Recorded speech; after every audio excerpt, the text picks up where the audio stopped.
After the accident that left him paralysed from the neck down, Christopher Reeve wanted to die. However, in his darkest moment, Robin Williams showed up at his bedside with a surprise that changed everything.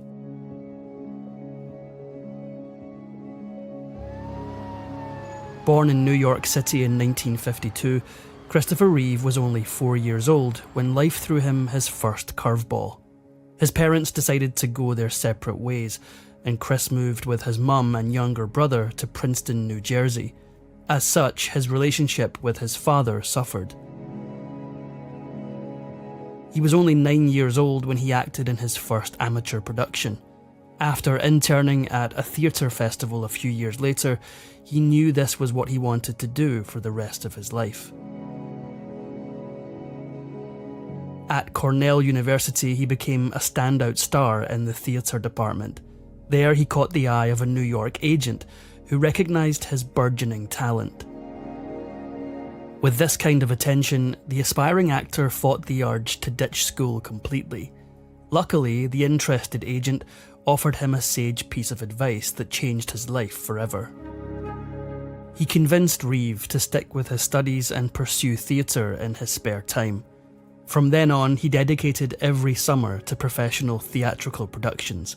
He decided to finish his last year of college at Juilliard, and it was here that he met another actor destined for fame.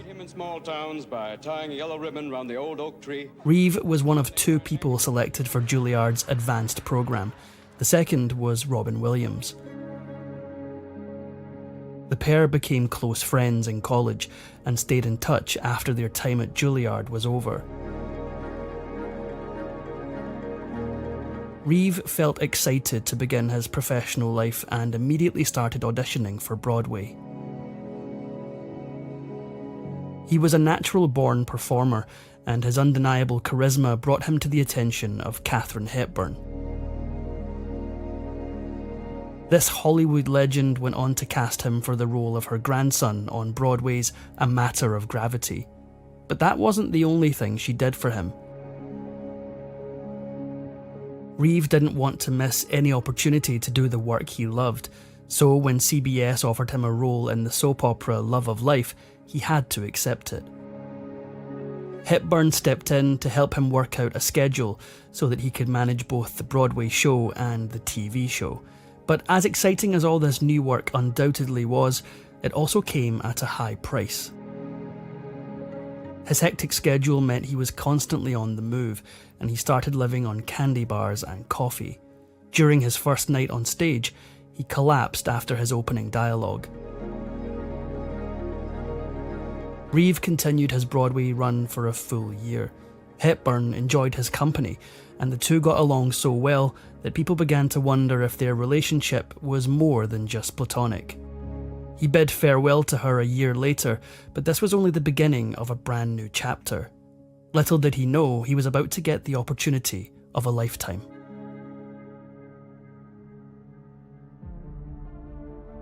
The agent who'd found Reeve in his first year at Cornell convinced him to audition for a high-budget fantasy film, but the disappointed actor faced rejection 3 times.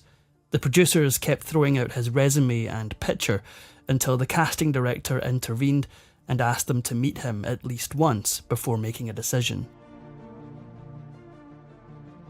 The producers for Superman had already roped in big names like Marlon Brando and Gene Hackman, and were on the lookout for someone to play the titular lead. They considered big names like Al Pacino, Clint Eastwood, and even Muhammad Ali. Luckily for Reeve, the filmmakers liked him immediately. He received the 300-page script the day after their first meeting, but he still had to nail the screen test. Flying to London, he wasn't too hopeful of actually landing the part. He decided to play the superhero with a touch of vulnerability, and the producers loved it. They agreed that at 6'4" with his good looks and chiselled features, Reeve would make a dreamy Superman. The only issue was that he was too skinny. He had to undergo an intensive bodybuilding regime for 2 months to get into the sort of shape his director envisioned for Superman. Although he played the lead role and had the most screen time, his name was third in the credits. Brando and Hackman's names came before him because they were bigger and more accomplished actors. This despite the fact that Brando refused to memorise his lines and originally wanted to portray Superman's dad as a bagel. Yes, a bagel. The filmmakers left no stone unturned with Superman, and it eventually became the highest budget film of its time. In an effort to keep costs under control, they shot the sequel immediately after the first film had wrapped. Because of this decision, filming went on for 19 months.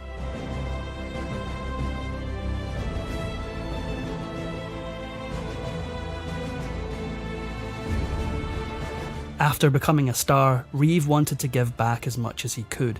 He visited terminally sick children through the Make-A-Wish Foundation, joined the Save the Children charity, and coached track and field at the Special Olympics. Unfortunately, the third instalment of Superman's Chronicles didn't do too well at the box office. Considering its tepid reception, you might have thought that Reeve would steer clear of making a fourth. But he wanted to fund his own production, Street Smart, which is why he agreed to do Superman 4: The Quest for Peace. However, this sacrifice was in vain. To his disappointment, both Superman 4 and Street Smart failed at the box office. Suddenly, he found his stock plunging toward a sharp decline, and more than that, his success as Superman began to seem more and more like acting kryptonite. Superman didn't just give Reeve fame and financial success, it also helped him find love. He started dating modelling executive Gay Exton while filming in London. In 1979, after 2 years together, they welcomed their first child, Matthew. 4 years later, they had their second, Alexandra. While things were still going his way, Reeve's fortune would take a turn for the worse in just a couple of years. By 1987, not only was his career spiralling, but his happy home front had all but dissolved. He and Exton had decided to part ways amicably, and Reeve moved back to New York. He spent the next few years performing exclusively on the stage, and slowly he started taking steps to reclaim his place as one of Hollywood's leading men. The break from movies did him good. He focused on learning horseback riding and even constructed a sailboat, which he then used to sail from Chesapeake to Nova Scotia. He made a comeback to movies with The Rose and the Jackal and The Remains of the Day. I have to say this. You are, all of you, amateurs. He started dating a singer and actress, Dana Morosini, the same year he split up from Exton. The couple married in 1992 and had a child the same year. Reeve had always been athletic, so when he got a chance to learn horse riding for his role in Anna Karenina, he continued to practice long after the film had wrapped. He even bought his own horse and decided to participate in a training level event in Vermont. However, what happened next changed his life in the most devastating way imaginable. Instead of going to Vermont, Reeve went to Virginia to participate in the Commonwealth training. He placed 4th out of 26 in dressage and felt confident about the cross-country portion of the race too. He felt nervous about jumping, but hoped he'd prepared enough to get through the race and finish on top. Unfortunately, his worst fears would come true. After the first 2 jumps went perfectly, Reeve relaxed a little, believing that the most difficult part of the race was over. Sadly, it was the 3rd jump that frightened his horse, Buck, into stopping abruptly. Reeve's momentum lifted him over the horse and sent him crashing headfirst into the top rails. The collision fractured his cervical vertebrae. His head was literally hanging onto his body by his neck muscles. This extent of spinal cord damage meant that if he lived, he'd be paralysed from the neck down. Allegedly, Reeve's own mother couldn't face the thought of her son living a depressed, disabled life and asked the doctors to withdraw his mechanical ventilation. He remained in intensive care for 5 weeks, battling pneumonia and enduring several serious surgeries. At one point, Reeve's depression, exacerbated by his condition, was so overwhelming, he even contemplated euthanasia. He worried about being a burden to his family and asked his wife to let him go, but it was her tearful response that helped him change his outlook and filled him with the will to focus on his recovery. Dana Reeve assured her husband that she was with him for the long haul. Accident or no accident, he was still the same person she'd fallen in love with. Her words changed his perspective, and he decided to focus on recovery rather than giving up. For exclusive perks like early access to new videos, priority replies to your comments, and to have your say on future content, consider becoming a Factinate member. On top of that, your support helps keep the channel going. Click the link in the description for more details. Chris's resolve was further strengthened when his kids turned up to shower him with their affection. He realised they still needed him around. His fans also played a huge role in making him feel wanted. He received 400,000 letters from them. But there was one other person in particular who made him feel as though life was still worth living. One day while Reeve was in the hospital, feeling down about an upcoming surgery, a special visitor entered the room. Decked out in scrubs and speaking with a thick Russian accent, Robin Williams announced himself as a proctologist who had come to perform an examination. Reeve found himself laughing uproariously at his friend's antics.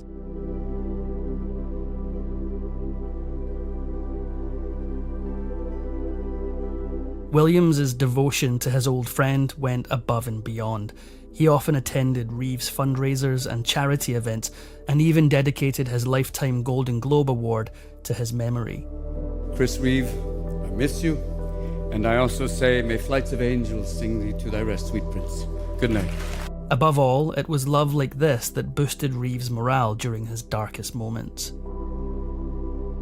After he decided to give life another shot, there was no stopping him. The man always had a never-say-die attitude, and this served him well after his surgeries and throughout his rehab. He was at the rehabilitation centre for 5 months, during which he learned how to operate a wheelchair by blowing air through a straw. He also learned how to live with his disability, and though it terrified him initially, he soon started identifying with the disabled community. Initially, Reeve was unable to breathe without a ventilator, but with practice and therapy, he trained himself to breathe on his own for 90 minutes at a time. He also exercised intensively so he wouldn't experience muscle atrophy or osteoporosis. He set a goal for himself. He wanted to be standing again by the age of 50. While this dream never happened, his progress still amazed his doctors. He found a way to still let his creativity soar. He voiced King Arthur in Quest for Camelot only a year after his accident in 1996. He also acted in some TV productions, including the Hitchcock remake Rear Window. Then, in 1997, he even went behind the camera and tried his hand at something new by directing In the Gloaming. Listen, Mom, there are still a few things I have to do. With no end in sight, Reeve's ambitious zeal climbed even higher. He threw himself into activism and advocacy for disabled people, specifically those with spinal cord injuries. He founded the Christopher Reeve Foundation in 1998 and campaigned for government funding for embryonic stem cell research and for disabled people to have a better quality of life. He also hosted the Paralympics in Atlanta and co-founded the Reeve Irvin Research Center. And as if this wasn't enough, he wrote 2 autobiographies, titled Still Me and Nothing is Impossible. The former would go on to win a Grammy for Best Spoken Word and would top the bestseller list for 11 weeks. 200,000 people in the United States alone have seen. Reeve may not have started walking or even standing, but intensive exercise and strong willpower enabled him to begin doing tiny movements, like moving his index finger. He also started feeling some sensation in his hands and feet, and claimed he could feel hot and cold. Maybe he would have managed to continue improving if it wasn't for one sad development. Unfortunately, Reeve's immune system was much weaker after his injuries. He developed a worrisome pressure ulcer that eventually led to sepsis. By October 2004, he was in the thick of treatment, but tragedy lurked right around the corner. On the 9th, he attended his son's hockey game, but suffered a cardiac arrest the very same night. His wife Dana was by his side, and both she and the doctors believed his body had reacted adversely to a drug he'd been taking. In spite of all his willpower, Reeve was unable to get past this final blow. He went into a coma following the heart attack and passed away the next morning. He was 52.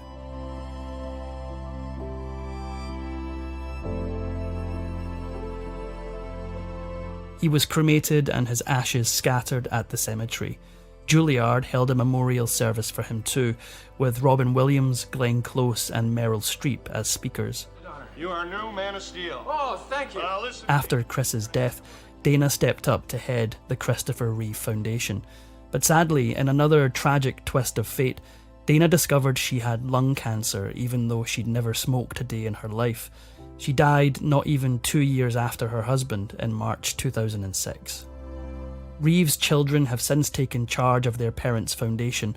They're on the board of directors and their father's legacy lives on through them. While he's still remembered as the on-screen Superman, his activism ensured that he lives on as a real superhero, one who did his best to change the world.